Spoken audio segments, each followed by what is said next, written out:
مع ام ضد الزواج التقليدي.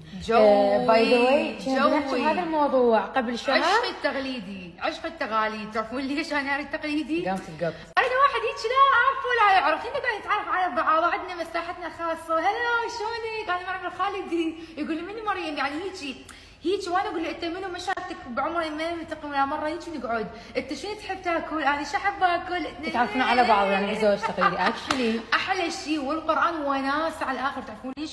هي بطبيعه البشر. الله من خلق هاي البشر والانسان خلقني شنو؟ لا انا ما شفت نفسي الزواج التقليدي. بعد جاي تسبح لحظه. اي زواج تقليدي انا ما شفت نفسي. بس جاي give me a second. احنا كالله خلقنا منذ بدء الخليقه داعش، منذ مئات الاف السنين. اذا تزوجتي عرفتي ما عرفتي هي خربانه. ما الله ليه اول شيء الله لا يقول. لا اقول بشكل عام يعني هو لا انا صراحه طبيعه البشر حشر.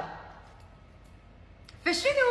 اروح على التقليدي رايحه راسي بارد على الاخر، نقعد مو بعدين على بعض. الله انا بالنسبه لي انا مع الزواج التقليدي بس مو الي.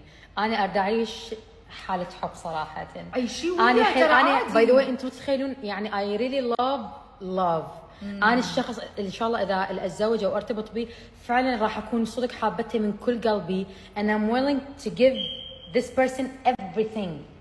انا ما راح اجامله. هلا عيني، الله بالخير، شلونك؟ الله بالخير. قولي لي عمر شلونك؟ علاوي حبيب قلبي. اقول لك لا لا لا.